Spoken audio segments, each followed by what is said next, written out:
अस्सलाम वालेकुम। I am Sabtain Ali, lecturer botany in higher education department. Cell biology की video lecture series में आज हम डिस्कस करने जा रहे हैं द एंडोमेम्ब्रेन सिस्टम। एक ब्रीफ टॉपिक है जिसके अंदर एंडोप्लाज्मिक रेटिकुलम का टॉपिक हम कवर करेंगे, गोल्जी अपरेटस और लाइसोसोम्स और इनका इंटरकनेक्शन के किस तरह ये तीन डिफरेंट ऑर्गेनेल्स आपस में इंटर रिलेटेड है, इंटरकनेक्टेड है, डिटेल में लेक्चर होगा। सेल बायोलॉजी की ये वीडियो लेक्चर सीरीज उन तमाम कैंडिडेट्स के लिए बहुत फायदेमंद होगी जो लेक्चरर के एग्जाम की तैयारी कर रहे हैं या स्कूल एजुकेशन डिपार्टमेंट में जॉब हासिल करना चाहते हैं। इसके अलावा मुख्तलिफ यूनिवर्सिटीज में जो एंट्रेंस एग्जाम्स होते हैं उसके लिए भी ये वीडियो लेक्चर्स इंशाल्लाह बहुत आपके लिए हेल्पफुल साबित होंगे। इसके अलावा बीएस के स्टूडेंट्स अगर कहीं भी सेल बायोलॉजी पढ़ रहे हैं तो इंशाल्लाह इससे बेहतर लेक्चर्स उनको कहीं और नहीं मिलेंगे। ये हमारे प्रॉपर डिटेल में बने हुए लेक्चर्स हैं जिसमें वो तमाम जरूरी इंफॉर्मेशन शामिल है जो एक अच्छे स्टूडेंट होने के नाते, एक अच्छे टीचर होने के नाते आपको पता होना चाहिए। तो वीडियो को एंड तक देखिएगा ताकि ये वाला टॉपिक आपका अच्छे से कवर हो सके। तो टॉपिक है हमारा द एंडोमेम्ब्रेन सिस्टम। अब होता यह है कि सेल्स के अंदर जब कोई चीज बनती है तो जस्ट एक ऑर्गेनेली में बनकर बात खत्म नहीं हो जाती, बल्कि कहीं बनती है, कहीं मॉडिफाई होती है, कहीं पर उसकी प्रोसेसिंग होती है। स्पेशली अगर हम एग्जांपल लें बहुत सारी प्रोटीन्स की, तो उनके बनने का प्रोसेस कुछ यूं होगा कि न्यूक्लियस में पड़ा हुआ डीएनए एक कोड तैयार करेगा जिसे हम बोलते हैं मैसेंजर आरएनए। वो मैसेंजर आरएनए न्यूक्लियर इन्वेलप के पोर्स से निकल के बाहर आता है मेम्ब्रेन्स के एक नेटवर्क के पास। मेम्ब्रेन्स का ये नेटवर्क कहलाता है एंडोप्लाज्मिक रेटिकुलम। एंडोप्लाज्मिक रेटिकुलम के पहले पार्ट को हम रफ एंडोप्लाज्मिक रेटिकुलम कहते हैं, जहां पर वो प्रोटीन बनती है, फिर वहां से आती है वो स्मूथ एंडोप्लाज्मिक रेटिकुलम की तरफ, और यहां से वो वेसिकल्स की फॉर्म में निकल के आ जाती है अगले नेटवर्क के पास जिसे हम बोलते हैं गोल्जी अपरेटस। गोल्जी अपरेटस में आने वाली ये प्रोटीन बहुत सारी चेंजेस से गुजरती है जिनमें शामिल है प्रोसेसिंग, मॉडिफिकेशन और पैकिंग। पैकिंग के बाद या तो वो प्रोटीन्स ट्रांसपोर्ट कर दी जाती हैं प्लाज्मा मेम्ब्रेन की तरफ, या फिर वो बर्ड ऑफ कर दी जाती हैं, निकाल दी जाती हैं in the form of lysosomes. तो इस तरह ये तीन डिफरेंट मैकेनिज्म्स आपस में रिलेटेड हैं और ये मिलकर काम करते हैं। हम एक एक करके सबको डिटेल में देखते हैं। तो सबसे पहले हम देखते हैं कि एंडोमेम्ब्रेन सिस्टम क्या है। Endomembrane system it is a group of membrane bound organelles. Membrane bound organelles हैं जो मिलकर काम करते हैं to modify, to pack and transport lipids and proteins. Proteins की और लिपिड्स के बनने का आगाज यहां से होता है, फिर मॉडिफिकेशन, पैकिंग और ट्रांसपोर्ट का काम भी यहीं पर होता है। इसमें शामिल है endoplasmic reticulum, Golgi apparatus, lysosomes, endosomes और वेसिकल्स। इनको हम एक नेटवर्क में मानेंगे, बाकी दो अलग हैं। तो ये तीनों मिलकर कहलाते हैं एंडोमेम्ब्रेन सिस्टम्स। की कॉन्सेप्ट क्या है? कॉन्सेप्ट ये है कि ये ऑर्गेनेलिज अलग अलग नहीं है, ये कहीं ना कहीं इंटरकनेक्टेड है। कौन सी चीजें इनको इंटरकनेक्ट कर रही है? इनके पास है बहुत सारी ट्यूब्यूल्स और वेसिकुलर ट्रांसपोर्ट सिस्टम्स जो इनको आपस में जोड़ते हैं। यानी कि एक ऑर्गेनेली दूसरे ऑर्गेनेली के साथ या तो डायरेक्टली कनेक्टेड है, उनके दरमियान फिजिकल कांटेक्ट है, या फिर ऐसा होगा कि एक ऑर्गेनेली कोई वेसिकल बनाकर भेजता है दूसरे के पास और उसको एक्सेप्ट कर लेता है। तो इस तरीके से ये काम करते हैं। तो आगाज कैसे होता है? आगाज ये होता है कि एंडोप्लाज्मिक रेटिकुलम जो कि कनेक्टेड होता है न्यूक्लियर मेम्ब्रेन के पास, ये उससे कोड लेकर प्रोटीन्स सिंथेसाइज करता है।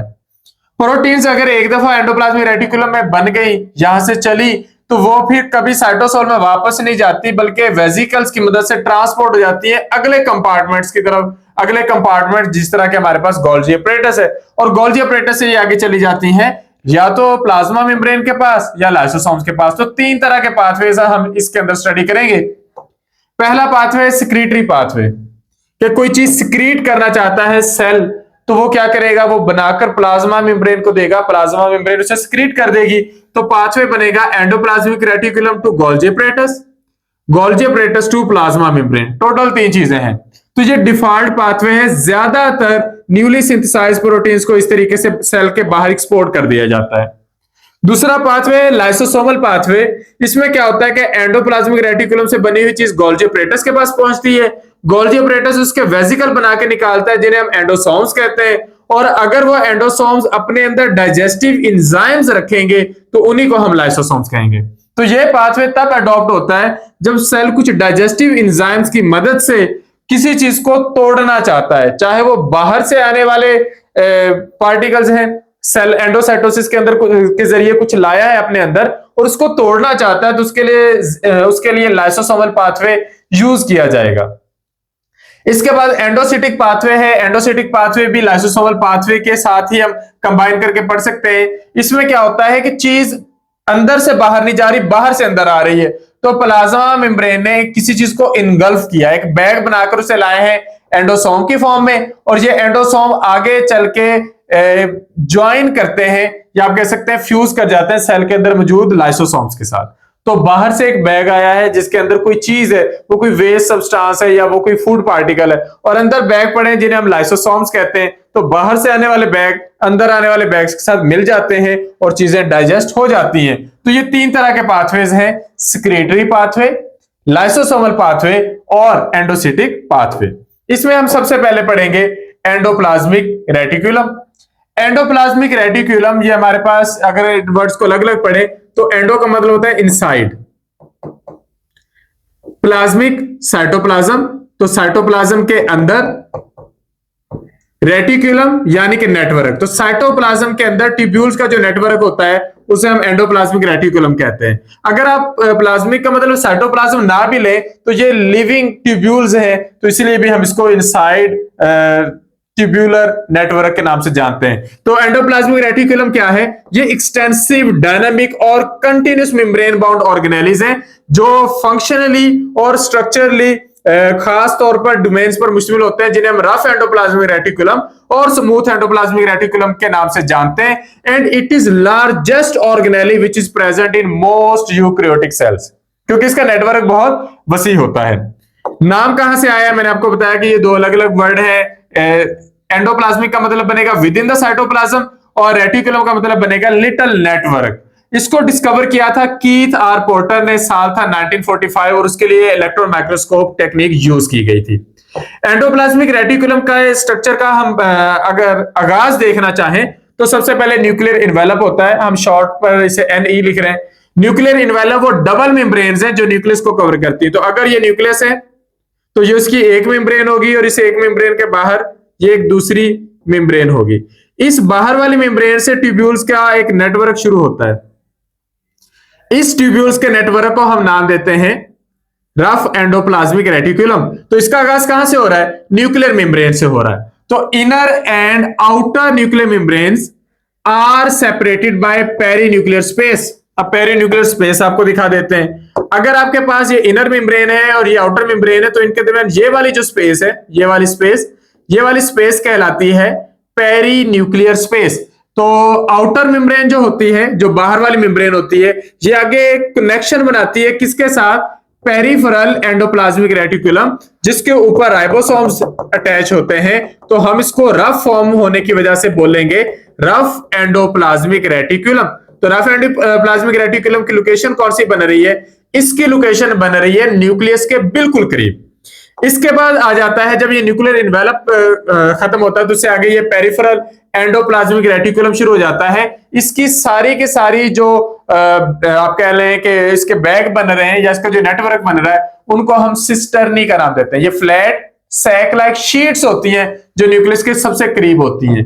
इनके ऊपर काफी सारे राइबोसोम्स होते हैं और इनके अंदर काफी सारा ल्यूमिनल वॉल्यूम होता है। यही वजह है कि इनके अंदर प्रोटीन बन भी सकती है और फोल्ड भी हो सकती है। इसको इस तरीके से समझें कि अगर हम कहते हैं कि ये हमारे पास इस तरह ये नेटवर्क शुरू हो गया है, तो ये इसके अंदर जो स्पेस है ये वाली, ये आपके पास ल्यूमिनल स्पेस है, यानी कि इसके ल्यूमन की स्पेस है, इसे हम इसका ल्यूमिनल वॉल्यूम कहेंगे। ये इतनी जगह है कि इसके अंदर प्रोटीन बन भी सकती है और इसके अंदर प्रोटीन की फोल्डिंग प्रॉपरली हो भी जाती है। इसके बाद आगे आ जाती है पेरिफेरल एंडोप्लाज्मिक रेटिकुलम ट्यूब्यूल्स। इन ट्यूब्यूल से आगे जिस तरह हम न्यूक्लियस से जितना दूर होते जाएंगे उतना हम वर्ड यूज करेंगे कि पेरिफेरल एंडोप्लाज्मिक रेटिकुलम ट्यूब्यूल्स। ये उससे आगे मौजूद हैं। ये मोस्टली सरफेस की फॉर्म में होती हैं और ये स्मूथ फॉर्म में होती हैं। तो ये higher surface to volume ratio है इनकी पास वॉल्यूम कम है, इनकी सरफेस ज्यादा है। ये स्मूथ एंडोप्लाज्मिक रेटिकुलम के नाम से जानी जाती हैं। इनका स्ट्रक्चर भी आगे चल के हम डिटेल में देखते हैं। तो सबसे पहले रफ एंडोप्लाज्मिक रेटिकुलम का फंक्शन, रफ एंडोप्लाज्मिक रेटिकुलम का फंक्शन ये है कि इस पर प्रोटीन बनती है। अब इस कॉन्सेप्ट को आपने जरा समझना है। रफ एंडोप्लाज्मिक रेटिकुलम पर राइबोसोम्स हमेशा के लिए नहीं रहते। जब प्रोटीन बनानी होती है तब आ जाते हैं, जब प्रोटीन बन जाती है तो वापस चले जाते हैं। तो होता यूं है कि साइटोप्लाज्म के पास राइबोसोम्स के लार्ज और स्मॉल सब यूनिट्स पड़े होते हैं। जब प्रोटीन बनानी होती है तो प्रोटीन के बनने का आगाज साइटोप्लाज्म में हो जाता है।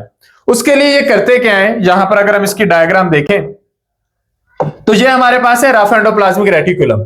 ये उसके सिस्टर्नी है, ये उसके ऊपर अटैच्ड आपको राइबोसोम्स नजर आ रहे हैं काफी ज्यादा तादाद में। ये अंदर खाली जगह है जिसे हम कहते हैं ल्यूमन। अब होता क्या है कि ये यहां पर अटैच है, ये राइबोसोम्स, ये क्या करेंगे, ये यहां पर रह के प्रोटीन बनाएंगे।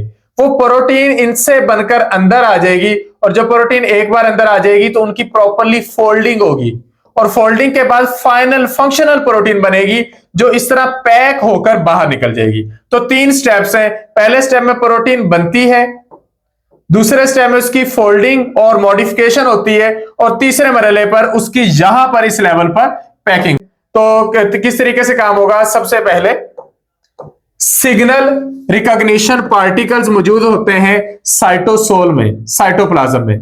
तो वहां पर क्या होगा, ट्रांसलेशन ऑफ सिक्रीटरी प्रोटीन हो या translation of integral membrane protein हो, यानी कि किसी भी किस्म की प्रोटीन की सिंथेसिस जिसे हम ट्रांसलेशन ऑफ प्रोटीन कहते हैं, ये स्टार्ट होगी साइटोप्लाज्म में जिसे हम साइटोसोल कहते हैं। वहां पर एक स्पेशल सिग्नल पड़ा होता है, इस सिग्नल को रिकॉग्नाइज करते हैं कुछ प्रोटीन्स। अब यहां पर होगा क्या कि ये सिग्नल पड़ा है, इसको हम कहते हैं signal recognition particle. Signal recognition particle क्या करेगा, जो प्रोटीन के बनने का प्रोसेस शुरू हुआ है जिसमें एक राइबोसोम है, उसके पास स्टार्ट में जो इब्तिदा में प्रोटीन बननी शुरू हुई है, पहली चेन नेसेंट प्रोटीन चेन कहते हैं, वो होगी। तो राइबोसोम और स्टार्टिंग प्रोटीन उसको ये सिग्नल रिकॉग्निशन पार्टिकल लेकर आता है और ले आता है किसके पास, एंडोप्लाज्मिक रेटिकुलम के पास। एंडोप्लाज्मिक रेटिकुलम के पास signal recognition particle ribosome nascent chain complex को पहचानने के लिए स्पेशल रिसेप्टर्स मौजूद होते हैं और उन रिसेप्टर्स के ऊपर आकर यह कॉम्प्लेक्स लग जाता है। इसको अगेन समझें। आपके पास साइटोप्लाज्म में राइबोसोम है, राइबोसोम के पास पहली प्रोटीन बन रही है, उसे नेसेंट या इनिशियल प्रोटीन कहेंगे। तो ये बन जाएगा राइबोसोम नेसेंट चेन कॉम्प्लेक्स। इसको रिकॉग्नाइज करना है सिग्नल रिकॉग्निशन पार्टिकल ने और इसको लेकर आ जाना है एंडोप्लाज्मिक रेटिकुलम के पास, जिसके पास है एसआरपी रिसेप्टर। यहां पर ट्रांसलेशन का प्रोसेस कंटिन्यू हो जाएगा। जो प्रोटीन बननी है वो बन जाएगी। जब प्रोटीन बन जाएगी तो वो नई बनी हुई पॉलीपेप्टाइड चेन जिसकी अभी फोल्डिंग होनी है, वो कुछ स्पेशल मेम्ब्रेन चैनल्स को क्रॉस करेगी। अब चैनल आपको पता है, ये मेम्ब्रेन के अंदर मौजूद वो रास्ते होते हैं जो प्रोटीन पर मुश्तमिल होते हैं। इनको हम कहते हैं ट्रांसलोकॉन। ट्रांसलोकॉन क्या करेंगे, ये नई बनी हुई सिक्रीटरी प्रोटीन्स को अंदर आने देंगे और वो प्रोटीन्स कहां पे आ जाएंगी, वो आ जाएंगी स्मूथ रफ एंडोप्लाज्मिक रेटिकुलम की ल्यूमिनर स्पेस में। यहां पर चेपरॉन्स होंगे। चेपरॉन्स भी स्पेशल किस्म की प्रोटीन्स हैं which help in proper folding of protein, जो पॉलीपेप्टाइड चेन की फोल्डिंग करेंगे। इनकी एग्जांपल है कार्लेक्सिन जिसे सीएनएक्स लिख रहे हैं, कार्ल रेटिकुलम जिसे सीआरटी लिख रहे हैं, या बाइंडिंग इम्यूनोग्लोब्यूलिन प्रोटीन जिसे हम बीआईपी लिख रहे हैं। तो ये मुख्तलिफ तरह के चेपरॉन्स हैं या प्रोटीन की फोल्डिंग करवाते हैं। इसके अलावा प्रोटीन की जो मुख्तलिफ चेन्स बनती हैं उन्होंने आपस में भी जुड़ना है। अब प्रोटीन की एक चेन को दूसरी चेन से जोड़ने का काम सल्फर एटम्स करते हैं, उनसे डाइसल्फाइड ब्रिजेस बनती हैं। तो डाइसल्फाइड ब्रिज फॉर्मेशन या डाइसल्फाइड बॉन्ड फॉर्मेशन का काम भी रफ एंडोप्लाज्मिक रेटिकुलम में होता है। उसके बाद तीसरा अहम तरीन काम क्या हो रहा है, तीसरा अहम तरीन काम हो रहा है ग्लाइकोसिलेशन। छोटे छोटे ओलिगोसैकेराइड चेन्स होती हैं जिन्हें हम कहते हैं सिंपल चेन्स कह सकते हैं कार्बोहाइड्रेट्स की, जो मोनोसैकेराइड से एडवांस्ड होती हैं, पॉलीसैकेराइड्स के मुकाबले में सिंपल होती हैं। उन चेन्स को प्रोटीन के साथ कंबाइन करने का काम कुछ एंजाइम्स करते हैं जिन्हें हम कहते हैं ओलिगोसैकेरल ट्रांसफरेसिस। ये क्या करेंगे, ये ओलिगोसैकेराइड्स को बाइंड कर देंगे न्यूली फॉर्म्ड पेप्टाइड चेन के साथ, जिसे हम नेसेंट पेप्टाइड चेन कहते हैं। अब प्रोटीन बन गई, प्रोटीन की फोल्डिंग होगी, उनकी चेन्स आपस में जुड़ रही हैं। इसके बाद क्या होगा कि अगर आपके पास कोई प्रोटीन्स प्रॉपरली फोल्ड नहीं हुई है, मिसफोल्ड हो गई हैं, तो उनको दोबारा फोल्डिंग का मौका भी दिया जाता है। उसके बावजूद भी अगर उनकी प्रॉपर फोल्डिंग ना हो तो उनको बाहर निकालने का काम या डिग्रेड करने का काम भी यहीं पर होता है। और ये काम करती है कुछ स्पेशल किस्म की प्रोटीन्स जिन्हें कहते हैं प्रोटियासोम। कैसे पता चलता है कि कौन सी प्रोटीन जो है वो डिग्रेड करनी है और कौन सी नहीं करनी? उसके लिए endoplasmic reticulum newly formed protein पर यूबिक्विटिन का कोड लगाएंगे, टैग लगाएंगे। जिन पर ये टैग लग जाएगा वो डिग्रेड हो जाएंगे, जिन पर नहीं लगेगा वो डिग्रेड नहीं होंगे। तो हुआ क्या है, न्यूक्लियस में डीएनए से मैसेंजर आरएनए बना जो आया साइटोसोल में। साइटोसोल में आने के बाद उस पर राइबोसोम्स अटैच हुए, उससे बन गया राइबोसोमल नेसेंट चेन कॉम्प्लेक्स। वो जो राइबोसोमल नेसेंट चेन कॉम्प्लेक्स बना है वो सिग्नल रिकॉग्निशन पार्टिकल्स की हेल्प लेकर आता है और सिग्नल रिकॉग्निशन पार्टिकल रिसेप्टर यानी कि वो साइट एंडोप्लाज्मिक रेटिकुलम की जहां पर ये जुड़ सकता है वहां पे आके जुड़ जाता है, वहां पे प्रोटीन बनती है, चेप्रॉन्स उसकी फोल्डिंग कर देते हैं, उसके बाद उनके डाइसल्फाइड बॉन्ड बनते हैं, फिर उनकी ग्लाइकोसिलेशन होती है और फिर अगर कोई प्रोटीन सही तरीके से नहीं बनी तो उस प्रोटीन की हो जाती है डिग्रेडेशन। अब जो भी ये प्रोटीन बन गई है उसको बाहर निकालना है, उसको बाहर निकालने का काम करते हैं coating protein complex. Coating protein complex क्या करेंगे, वेसिकल्स बनाएंगे जिसे हम कोप टू वेसिकल फॉर्मेशन कहते हैं। ये वेसिकल्स बनेंगे और इसके जरिए बनी हुई जो प्रोटीन है उसको भेज दिया जाएगा गोल्जी अपरेटस के पास। तो कोटिंग प्रोटीन कॉम्प्लेक्सेस क्या होते हैं, ये मेडिएट करते हैं फॉर्मेशन ऑफ वेसिकल, वेसिकल के बनने को स्टार्ट करवाते हैं और उससे ये ट्रांसपोर्ट प्रोटीन प्रोडक्ट्स को ट्रांसपोर्ट करते हैं किसकी तरफ, एंडोप्लाज्मिक रेटिकुलम और गोल्जी अपरेटस के दरमियान मौजूद इंटरमीडिएट कंपार्टमेंट के पास, और वहां से वो चीज निकल के गोल्जी अपरेटस के पास जाती है। तो अब अगर यहां पर प्रोटीन बन गई तो पैक होकर इसने आना गोल्जी अपरेटस के पास और दरमियान में जो इंटरमीडिएट होगा वो होगा ट्रांसपोर्ट वेसिकल जिसको लेकर गोल्जी अपरेटस के पास पहुंच जाएगा। ये सारा काम किसका है, ये सारा काम है रफ एंडोप्लाज्मिक रेटिकुलम का। इसके बाद स्मूथ एंडोप्लाज्मिक रेटिकुलम, इसके फंक्शन थोड़े डिफरेंट है।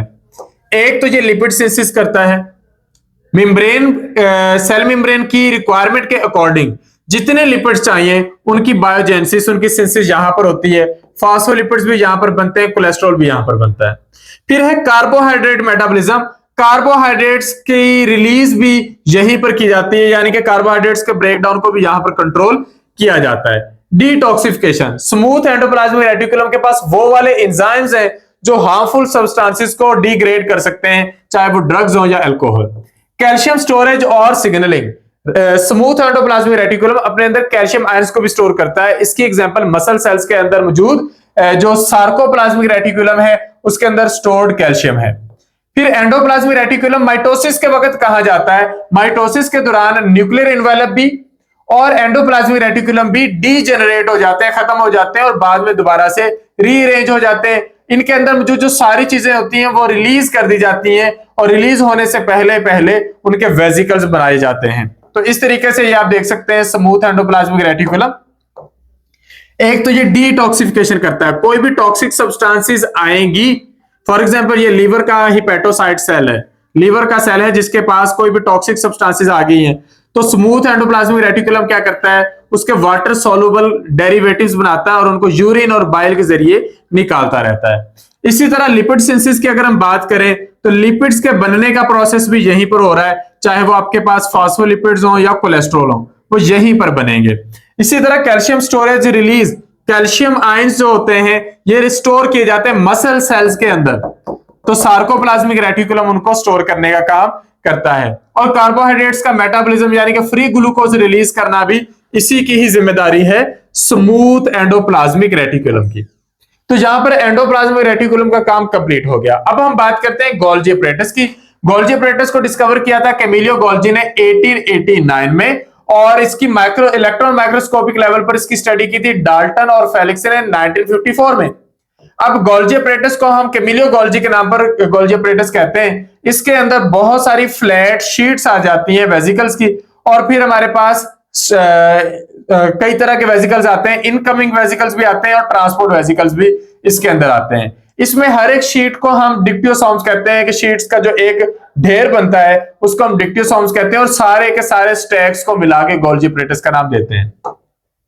तो काम की तरतीब यूं होती है कि रफ एंडोप्लाज्मिक रेटिकुलम से वेसिकल बन के आया, ये उस पर एक्शन लेंगे, अगर फिर भी कोई चेंज चाहिए होगी तो उसे वापस भेज देंगे, और अगर मजीद चेंज नहीं चाहिए होगी तो उसको एक शीट से अगली शीट, उससे अगली शीट, उससे अगली शीट और फिर उससे अगली शीट, और फाइनली उनको एक वेसिकल की फॉर्म में निकालकर या तो भेज देंगे सेल मेम्ब्रेन के पास, या फिर उनके लाइसोसोम्स बना देंगे, वो लाइसोसोम जो कि डाइजेशन के प्रोसेस में इंपॉर्टेंट रोल प्ले करते हैं। तो ये सारा काम कौन कर रहा है? Golgi apparatus. अब गोल्जी एपरेटस का एक फेस जो कि नए वेसिकल्स को रिसीव करता है उसको सिस फेस कहते हैं, और सिस फेस जो होता है न्यूक्लियर इन्वेलप के करीब होता है, और जो दूसरा फेस जहां से वेसिकल्स बन के बाहर निकल रहे हैं उसे हम ट्रांसफेस या शिपिंग फेस का नाम देते हैं, जहां से नए जो वेसिकल्स हैं वो बन के निकलते हैं। अब होता यह है कि इसमें लगातार एक डायनामिक स्ट्रक्चर है, जहां पर अगर नए वेसिकल ऐड होते रहेंगे तो अगर शुरू में इसका साइज इतना है तो कुछ देर के बाद इसका साइज इतना हो जाएगा, और कुछ देर के बाद इसका साइज इतना हो जाएगा। तो होगा यूं कि ये इस साइड पर अगर हम कहें कि इसका साइज सबसे ज्यादा है तो किसी वक्त पर इसका साइज बहुत कम था, इतना था, फिर इतना हुआ, फिर इतना हुआ, लेकिन बाय टाइम ये कम होते होते इसमें से वेसिकल्स जैसे जैसे निकलते जाएंगे इसका साइज कम होता जाएगा। तो इस साइड को हम फॉर्मिंग फेज कहते हैं, और इस साइड को मैच्योरेशन फेज का नाम भी देते हैं। कि गोल्जी एपरेटस एक साइड से बनता रहता है, एक साइड से घटता रहता है। ये ऐसे ही है कि आपने स्टूडेंट्स की लाइन बनवाई, आपने कहा पहली लाइन में एक स्टूडेंट है, उससे अगली लाइन में 2, उससे अगली लाइन में 3, उससे अगली लाइन में 4, उससे अगली लाइन में 5, तो हम इस तरह ये लाइन बना लेते हैं। अब हम कहते हैं कि यहां पर एक नया स्टूडेंट ऐड हो गया तो ये 2 हो जाएंगे, इधर एक नया ऐड हुआ तो ये 3 हो जाएंगे, इधर नया ऐड हुआ तो 4, इधर नया ऐड हुआ तो 5, इधर नया ऐड हुआ तो 6, और अगर एक एक कम होता गया तो ये पहले 5 रह जाएंगे, फिर एक एक कम हुआ 4 रह जाएंगे, फिर 3 रह जाएंगे, फिर 2 रह जाएंगे, और एट द एंड 1।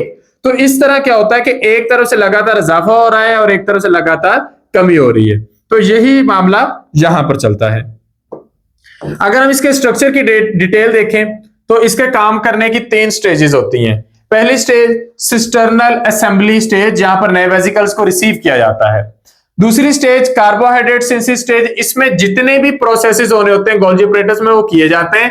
अब गोल्जी एपरेटस में क्या होता है कि नई बनने वाली प्रोटीन की जाती है ग्लाइकोसिलेशन, ताकि वो आसानी से डिग्रेड ना हो। तो पॉलीसेकेराइड सिंथेसिस भी यहीं पर होती है। और आखिरी स्टेज है कैरियर फॉर्मेशन स्टेज, कि जो मैच्योरेशन फेज है या ट्रांस फेज है, वहां से जो भी प्रोटीन्स निकालनी है, एक्सपोर्ट करनी है, तो उनके साथ कैल्थरीन को ऐड किया जाता है। कैल्थरीन भी हमारे पास स्पेशल किस्म के सिग्नल मॉलिक्यूल्स हैं जो क्या करते हैं कि डिग्रेडेशन से प्रोटेक्ट करते हैं नई बनने वाली प्रोटीन को। अब मॉलिक्यूल्स कैसे मूव करते हैं? सबसे पहला मॉडल आया था वेसिकुलर ट्रांसपोर्ट मॉडल। इसका मतलब यह था कि गोल्जी एपरेटस का एक तयशुदा स्ट्रक्चर है, एक तरफ से चीजें आती हैं और अपना एक्शन करके वहां से निकल जाती हैं, तो यह हमारे पास वेसिकुलर ट्रांसपोर्ट मॉडल कहलाता है। इसके मुताबिक नए आने वाली वेसिकल्स पहले से मौजूद गोल्जी एपरेटस के स्ट्रक्चर का हिस्सा नहीं बनती, आती हैं, अटैच होती हैं, अपनी प्रोडक्ट लेती हैं, चली जाती हैं। दूसरा मॉडल कहलाता है cisternal maturation model. Cisternal maturation model के मुताबिक वेसिकुलर ट्यूबुलर क्लस्टर्स पहुंचते हैं। होता यह है कि आपके पास ये अगर फेस है सिस फेस गोल्जी एपरेटस का, तो यहां पर एक वेसिकल आएगा। अब ये एक वेसिकल आता है और ये आकर इसके स्ट्रक्चर का हिस्सा बन जाता है। तो वेसिकुलर ट्यूबुलर क्लस्टर्स अराइव करते हैं, पहुंचते हैं from endoplasmic reticulum to cis face of Golgi apparatus.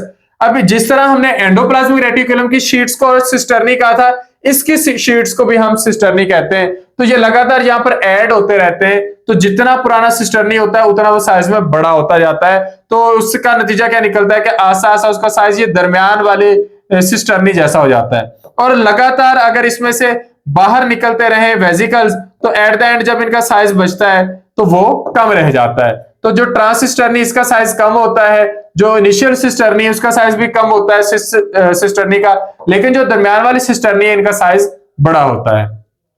अब इनके अंदर कौन से एंजाइम्स मौजूद होते हैं? इसके अंदर मुख्तलिफ तरह के एंजाइम्स होते हैं जो ग्लाइकोसिलेशन का प्रोसेस करते हैं या कार्बोहाइड्रेट मेटाबॉलिज्म करते हैं। तो इसके पास ये कॉप वेसिकल्स आती हैं, कोटिंग प्रोटीन वेसिकल्स, ये यहां से बनकर निकल रही होती हैं, एंडोप्लाज्मिक रेटिकुलम से बन के आ रही होती हैं, यहां से बन के निकल रही होती हैं। तो कंबाइन मॉडल क्या होगा? कंबाइन मॉडल ये होगा कि अगर हम देखें तो सेंटर वाले जो वेसिकल्स हैं वो हमें स्टेबल नजर आते हैं, जबकि सिस फेज से लगातार बन रहे हैं और ट्रांस फेज से लगातार घट रहे हैं। तो ये ओवरऑल एक कंबाइन मॉडल हम इसमें से निकाल सकते हैं। कौन कौन से मेजर फंक्शंस हैं जो गोल्जी ऑपरेटर्स में हो रहे हैं? प्रोटीन की मॉडिफिकेशन, नंबर एक, प्रोटीन के साथ ओलिगोसैकराइड्स ऐड किए जाते हैं, उसे हम बोलते हैं ओ लिंक्ड ग्लाइकोसिलेशन। तो ये ओ लिंक्ड ग्लाइकोसिलेशन क्या करती है? प्रोटीन्स को प्रोटेक्ट करती है। फॉस्फोरिलेशन और सल्फेशन, फॉस्फेट ग्रुप और सल्फोनिक ग्रुप्स भी प्रोटीन्स के साथ ऐड किए जाते हैं जिसको प्रोटेक्ट करते हैं। मेनो 6 फॉस्फेट ग्रुप अगर ऐड कर दिया तो वो प्रोटीन्स को डायरेक्टली लेकर जाता है लाइसोसोम्स में। ये एक ऐसा टैग है जो प्रोटीन्स को फिर प्लाज्मा मेम्ब्रेन के पास नहीं जाने देता बल्कि लाइसोसोम्स के अंदर लेकर जाता है। फिर लिपिड्स की सिंथेसिस, जिस तरह के स्फिंगोमाइलिन्स हैं या ग्लाइकोस्फिंगोलिपिड्स हैं, इनकी सिंथेसिस का प्रोसेस भी गोल्जी ऑपरेटर्स में होता है। प्लांट्स के अंदर गोल्जी ऑपरेटर्स कुछ पॉलीसेकेराइड सिंथेसाइज करता है जिस तरह के हेमीसेलुलोज। इसी तरह सॉर्टिंग एंड पैकेजिंग, जो ट्रांस गोल्जी नेटवर्क होता है वो पोस्ट ऑफिस की तरह काम करता है। ये डिसाइड करता है कि प्रोटीन को किधर भेजना है। अगर तो प्रोटीन को लाइसोसोम के पास भेजना है तो उस पर टैग लगेगा मेनो 6 फॉस्फेट का, और अगर उसे प्लाज्मा मेम्ब्रेन के पास भेजना है तो जरूरी नहीं कि उस पर कोई स्पेसिफिक टैग लगकर फिर उसे भेजा जाए। यहां पर आप डिटेल में डायग्राम देख सकते हैं। ये आपके पास रफ एंडोप्लाज्मिक रेटिकुलम है। रफ एंडोप्लाज्मिक रेटिकुलम से जो चीज भी वेसिकल्स की फॉर्म में बनकर आएगी वो यहां पर आ जाएगी। ये सिस फेस है। सिस फेस उस चीज को आगे ट्रांसपोर्ट कर देगा अगली वेसिकल की तरफ, अगली सिस्टर्नी की तरफ, वो वहां से अगली सिस्टर्नी की तरफ, और वहां से अगली सिस्टर्नी की तरफ। ये सिलसिला यूं ही चलता रहता है और आखिरी सिस्टर्नी से ये इस तरह वेसिकल्स बन बन के निकलना शुरू हो जाते हैं। ये इस तरह कई वेसिकल्स इसमें से बन बन के निकल रहे हैं। अब ये लाइसोसोम्स भी बना सकते हैं या फिर ये छोटा सा बैग बनाते हैं जिसे एंडोसोम कहते हैं। वो बैग निकलता है और निकल के पहुंच जाता है प्लाज्मा मेम्ब्रेन के पास। तो ये वाले फंक्शंस हैं गोल्जी ऑपरेटर्स के। तीसरा हमारा यहां पर कंपोनेंट है लाइसोसोम्स। लाइसोसोम्स वो बैग्स हैं, वो प्रोडक्ट्स हैं जो गोल्जी ऑपरेटर से बन के निकली हैं। तो लाइसोसोम्स जो है इनकी डिस्कवरी का काम क्रिस्टियन रेने डी ने किया था, ने, और ये साल था 1949। लाइसोस का मतलब होता है स्प्लिटिंग और सोम का मतलब होता है बॉडी। तो ऐसे छोटे छोटे स्ट्रक्चर जो अपने अंदर डाइजेस्टिव एंजाइम्स रखते हैं उन्हें हम लाइसोसोम्स का नाम देते हैं। इनको हम गार्बेज डिस्पोजल्स भी कहते हैं, रिसाइकलिंग सेंटर्स भी कहते हैं, सुसाइड बैग्स भी कहते हैं। इनके पास कम से कम 50 से ज्यादा तरह के डाइजेस्टिव एंजाइम्स मौजूद होते हैं। स्ट्रक्चर्स इनके अगर साइज देखें तो 500 नैनोमीटर या इससे भी छोटा साइज होता है। सिंगल इनके पास मेम्ब्रेन होती है जिसे लाइसोसोमल मेम्ब्रेन का हम नाम देते हैं। इस मेम्ब्रेन के फीचर ये हैं कि एक तो ये थिक है, फिर इनकी हैवी ग्लाइकोसिलेशन हुई होती है। उसका बड़ी जरूरत है, और जरूरत यह है कि इसके पास है डाइजेस्टिव एंजाइम्स। ऐसे ना हो कि इसके एंजाइम्स इसको ही डाइजेस्ट कर ले, तो उसको उससे बचाने के लिए इसके पास इनकी स्पेशल ग्लाइकोसिलेशन हुई होती है। फिर ये इनके अंदर मौजूद जो एंजाइम्स होते हैं वो एसिडिक मीडियम में अच्छा काम करते हैं। तो इनका एसिडिक मीडियम तब होगा जब इनके पास काफी ज्यादा तादाद में प्रोटॉन्स होंगे, और प्रोटॉन्स को अंदर इंपोर्ट करने के लिए इनके पास होती है वी क्लास प्रोटॉन पंप्स। वो अंदर प्रोटॉन्स इंपोर्ट करते रहते हैं, अंदर का एनवायरनमेंट एसिडिक होता रहता है और लाइसोसोम्स अच्छे से फंक्शन करते रहते हैं। तो यहां पर आप देख सकते हैं कि एंडोप्लाज्मिक रेटिकुलम से ये चीजें बनके इसके पास आई, इसने वेसिकल्स बनाकर हवाले कर दिए, और इनके अंदर मुख्तलिफ तरह के डाइजेस्टिव एंजाइम्स हैं, वो फॉस्फेटेजेस हैं या हाइड्रोलेसिस है या कई तरह के एंजाइम्स हैं, वो फिर डाइजेशन का काम करते हैं। लाइसोसोमल एंजाइम्स को हम एसिड हाइड्रोलेसिस कहते हैं क्योंकि ये एसिडिक मीडियम में काम करते हैं। जिस तरह के लाइपेजेस ए, इनका काम है लिपिड्स की डाइजेशन करना। इनकी पीएच की जो रिक्वायरमेंट होती है 4.5 से लेकर 5 तक होती है। अगर ये एंजाइम्स साइटोप्लाज्म में चले जाएं तो ये काम नहीं कर सकते क्योंकि वहां पर जो पीएच होती है वो एसिडिक नहीं होती, न्यूट्रल के आसपास होती है। लाइसोसोमल एंजाइम्स के बनने का प्रोसेस रफ एंडोप्लाज्मिक रेटिकुलम में शुरू होता है, फिर ग्लाइकोसिलेशन करने के बाद उनको गोल्जी ऑपरेटर्स में भेजा जाता है। उसकी टैगिंग करके इनके वेसिकल्स बनाते हैं। M6P यानी कि मेनो 6 फॉस्फेट रिसेप्टर्स रिकॉग्नाइज करते हैं इन टैग्स को और एंजाइम्स की पैकिंग करके उनको एंडोसोम बना के निकाल देते हैं। ये एंडोसोम्स क्या करते हैं, ये आगे चल के बन जाते हैं लाइसोसोम्स। ये लाइसोसोम्स तब बन जाते हैं जब इनके पास प्रॉपरली डाइजेस्टिव एंजाइम्स मौजूद होते हैं, तो वहां पर ये काम कर सकते हैं। लाइसोसोम्स का खास काम क्या है? एक इनका काम है सेल ईटिंग यानी कि फैगोसाइटोसिस। सेल के अंदर जैसी कोई वेस्ट सब्सटेंस इंपोर्ट होगी या फूड सब्सटेंस इंपोर्ट होगी तो उसको डाइजेस्ट करने का काम लाइसोसोम्स करेंगे। फिर ऑटोफेजी, बाज दफा सेल अपने मुख्तलिफ ऑर्गेनेल्स को डाइजेस्ट करना चाहता है तो उनकी सेल्फ ईटिंग या ऑटोफेजी भी यहीं पर होती है।